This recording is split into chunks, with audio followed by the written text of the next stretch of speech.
Hi everyone, welcome back to another Rock County Public Health Department COVID-19 question and answer video. My name is Kelsey Cordova and I'm the Community Health Education Coordinator for the Rock County Public Health Department. Thank you to everyone who has sent in their questions and connected with us through social media and by phone. So I just wanted to start with a little bit of an update. So on Thursday, May 21st, the local Safer at Home order ended, and new guidance has been released to help guide Rock County residents and business owners through a safe reopening of the county, all of which you can find on our website. I just wanted to take a minute to emphasize that we're all in this together still. The virus has not gone away. It is still spreading just as it had been. It will be a long road ahead, and we all need to adjust to a new normal. Things will not be the same. But with best practices and every person taking physical distancing and hygiene seriously, we can slowly begin to open our local businesses safely. But again, it takes all of us. The Rock County reopening plan is just guidance, and we all have a personal responsibility to our community to help keep it safe. If some choose not to follow the guidance, we may see large spikes of COVID-19 cases and a reverse of all of the amazing effort each and every person has made during Safer at Home to flatten the curve. Let's keep moving in the right direction, Rock County. And remember, you're still safer at home. With that, let's dive into this week's questions. So the first couple of questions this week are related to the newly released reopening phased plan. So the first question is, in phase 1, some businesses and gatherings are allowed up to a 25% capacity. What does that mean? So the answer is it's all about safely distancing. It is really important, especially in indoor spaces and shared spaces, that the total number of people is limited. Our recommendation is to limit that number to 25% of the capacity of that building or room. That guideline is in place to ensure that there's enough room for physical distancing between all people. In food facilities and restaurants with dining areas, the 25% capacity does not have to include employees, only guests.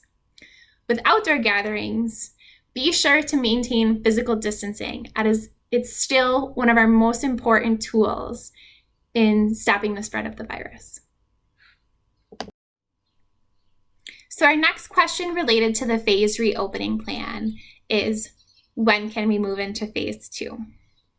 So that's a great question and one that we're all eager to know the answer to, but it all depends on a lot of things, and it may take some time. But for the next couple of weeks, we are going to be monitoring the data, looking for any impact that the reopening during phase 1 might have had on the community related to COVID-19. Because it can take a while for people to develop symptoms and receive their test results, we need at least 14 days before we can really assess our local situation. It's really important that we all continue to follow distancing, hygiene, and sanitizing guidelines, because if we see a turn for the worse locally, it may delay us from moving forward into the next phase. Again, entering phase 1 and moving from Safer at Home does not mean that anything about the virus has changed. The risk of contracting the virus will likely not change until a vaccine or treatment is available. This is why it's so important, and we keep reiterating that everyone should continue to follow recommendations and guidelines and ease into reopening so that we can effectively monitor progress along the way. The benchmarks that we use to determine whether it is safe to start reopening the economy revolve around several important factors.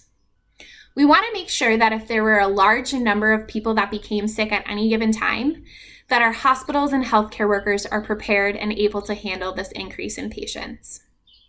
We also want to make sure that we are testing enough people so that we can identify those that are positive and have the virus.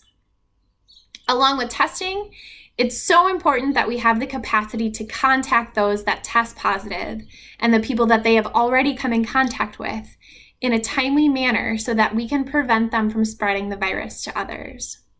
So all of these impact and come into consideration when we talk about moving between phases. I would encourage everyone to follow along with us on our data dashboard found on our website. The dashboard helps show where we are in terms of meeting some of these benchmarks that I talked about, along with others, and what we need to do to move from phase 1 into phase 2 of the reopening plan. So for the next question, I actually wanted to revisit a previous question I had answered in a week 1 video regarding garage and rummage sales. So the question is, can I have a garage sale? So the phase 1 guidance in the Rock County reopening plan says yes, but with some limitations. We recommend that there are 10 people or less at any given time, ensuring of physical distancing, protective measures, and best practices. Those include things like wearing face coverings and sanitizing surfaces frequently. If you're going to have a garage or a rummage or a yard sale, consider having hand sanitizer available for your guests to use and washing and sanitizing all of the inventory for sale frequently. The next couple of questions are about contact tracing. The first is, how can I help with contact tracing in Rock County? Well, there are many things that each of us can do to help the Public Health Department with contact tracing efforts to minimize the spread of the virus. The first, answer your phones, even if you don't recognize the number, because it could be us. We call to notify you of next steps after you receive a COVID-19 test result, and we call if you might have been exposed to the virus. You might not even know you've been exposed, so it's really important that we get a hold of you. The faster we can talk to you, the better chances we have of stopping the spread of the virus to others. And related to answering your phones, check your voicemails too. Number 2, if you do go out to a public place or attend a gathering, keep a running log of the dates, places, and people you come in contact with.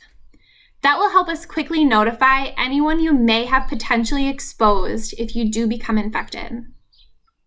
It's all kept confidential, but the list of contacts that positive residents provide us helps us trace and track the spread of the virus. That's where we come up with the phrase contact tracing. Number 3, we know it's really hard to stay home and away from friends and family, but one of the most helpful things you can do is listen to our guidance if and when we call you. It's critical to stopping the spread of the virus to others. Stay home when you're not feeling well, and that means not going to the store and not having anyone visit you in person. Additionally, if you have nursing experience and are available for 30 plus hours during the weekdays, we are hiring contact tracers in Rock County. If you are interested, please visit the Rock County Human Resources website and apply. So our last question this week is, what information do contact tracers ask for when they call? Please remember that we are very serious about maintaining the privacy of the residents of Rock County. A contact tracer or other public health department employee will never share information that could identify you in any way. We will never ask you for your social security number or a proof of residency. We only want to make sure that you are healthy and not spreading the virus to others. We'll ask you how you're feeling, whether you have any symptoms, and whether or not you've been anywhere or in contact with anyone while you might have been contagious. And that's where that list I mentioned earlier will come in handy. Another thing I wanted to mention is that while Rock County Public Health Department staff are all working remotely, we take extra precautions to ensure that patient information is kept confidential. So that's all we have for this week. Remember, please contact your healthcare provider for a COVID-19 test if you have any symptoms or believe you may have been exposed. Be sure to submit your questions to the email address covid19.questions@co.rock.wi.us, and we will be sure to answer them next Friday. Stay healthy, stay safe, and help do your part to keep our whole community safe and healthy too. See you next time.